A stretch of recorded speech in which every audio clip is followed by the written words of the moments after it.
So it's a second day. We are staying in a hotel. So as I talking with the state agent scam, as I talking with the property agent scam.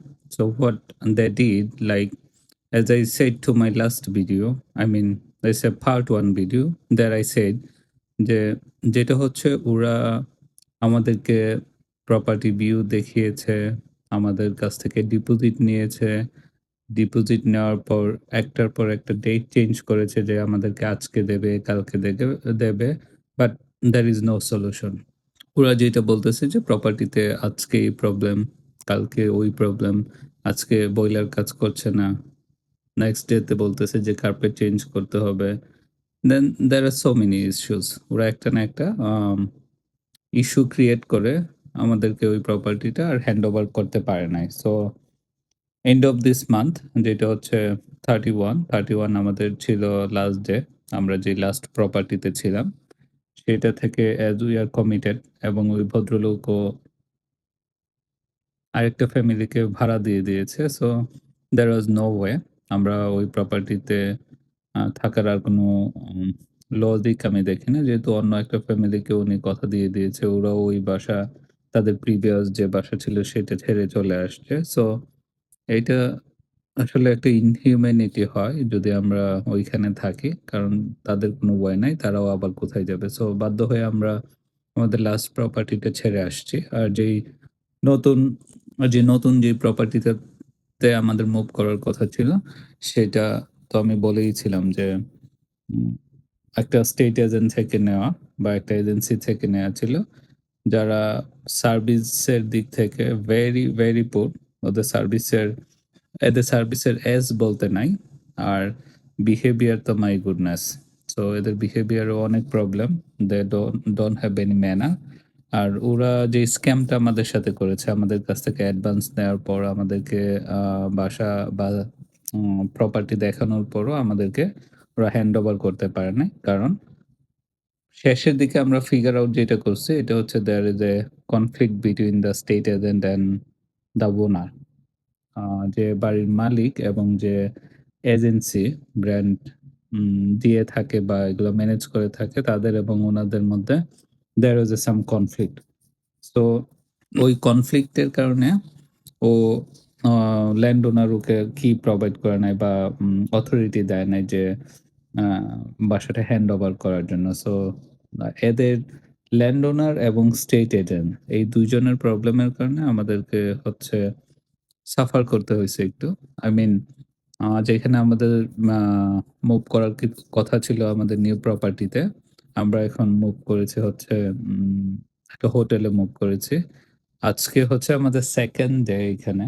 So এখানে আমরা stay করতেছি। So thing is that দেখেন বাংলাদেশে যেটা হইলে হয়তো manage করা যায় বা রিকোয়েস্ট করা যায়। বাট এইখানে word is word, time is time, date is date. If this is 21, 21. If the 31, 31. It means that's the date. That's the final date. You can't change because প্রত্যেকে একটা কমিটেড থাকে সবগুলা জায়গা থেকে। সো স্টেট এজেন্ট যার কথা বলতেছিলাম ও ১ম দিকে I never লাইক আইডেন্টিফাই করতে পারি নাই। ও বেসিক্যালি একজন বাঙালি ছিল। সো পরে কথায়, কথায় জানতে পারলাম যে সেই ভদ্রলোক একজন বাঙালি এবং সে সিলেট বেস। তার হচ্ছে আ আ তার হোম টাউন হচ্ছে সিলেটে কোথাও। I forgot the name. But দেখেন প্রবলেমটা হইছে আ সেইজন্য বাঙালিদের আমি বলব না সব বাঙালি খারাপ। বাট কিছু, কিছু বাঙালিদের জন্য হচ্ছে মানুষ বাঙালিদের পছন্দ করে না। ইভেন আমি বাংলাদেশের হয়েও আমি বাঙালি এই স্টেট এজেন্টকে পছন্দ করতেছি না। কেন করতেছি না? কারণ he put me in a lot of trouble. অনেকগুলা প্রবলেমে সে আমাকে ফেলছে। সে আমার কাছ থেকে অ্যাডভান্স নিছে। নেওয়ার পরেও সে আমাকে প্রপার্টি হ্যান্ডওভার করতে পারে নাই। তার এই ফল্টের জন্য right now me and my others brother যারা আছে তারা we are staying in a hotel and we are paying a good amount of money per day. So this is not fair. তো এইটা হচ্ছে আমার উম এক্সপেরিয়েন্স এর কথা বললাম। সো সো আজকে 2nd ডে আমরা স্টিল নাও হোটেলে আছি। I don't know next property manage করতে কতদিন লাগবে। এইখানে প্রপার্টি ম্যানেজ করা বা প্রপার্টি পাওয়া it's not like easy. You need to wait 1 to 2 weeks. Highest I mean minimum 2 weeks wait করতেই হয় কোনো না কোনো কারণে। রেফারেন্সিং এর জন্য, পেপার প্রসেস এর জন্য, আদার্স ক্রেডিট চেকের জন্য। সো হয়তো এই সময়টুকু আমাদেরকে we need to stay in hotel. But here it's not যে বাংলাদেশ যে চিপ বা যেকোনো জায়গায় সময়তে ম্যানেজ করা যায়। সো এইখানে সবকিছু একটু এক্সপেনসিভ। সো আম তার এই স্ক্যামের জন্য লাইক তার এর মিসম্যানেজমেন্ট এর জন্য বা তার এই ধরনের উম ম্যানেজমেন্ট ইস্যুর কারণে আমরা এখন হোটেলে থাকতেছি এবং we are paying a good amount of money.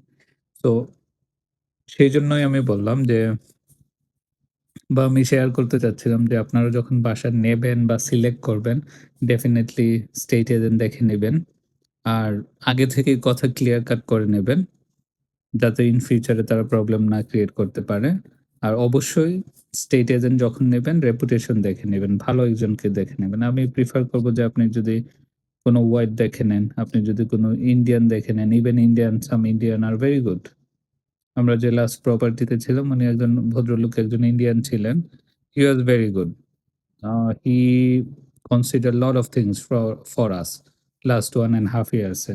So which is very good যেটা আমি আমার পরিচিত কান্ট্রি লাইক বাংলাদেশের যে এজেন্ট তার কাছ থেকে আমি সেটা পাই নাই। সো সেইজন্যই আমি বলব যে প্রপার্টি সিলেকশন এর জন্য বা নতুন প্রপার্টি নেওয়ার সময় I prefer to not to go any sort of Bangladeshi state agent. Better এইখানকার কারো বা অন্য কান্ট্রির কারো থ্রুতে প্রপার্টিটা নেওয়া। তাহলে এট লিস্ট আমাদের মতো আপনাদেরকে উম লাইক হোটেলে থাকতে হবে না, ওয়েট করতে হবে না। নেক্সট আপনার প্রপার্টি কখন পেপার ওয়ার্ক ডান হবে এবং আপনি মুভ করতে পারবেন। That's it for today.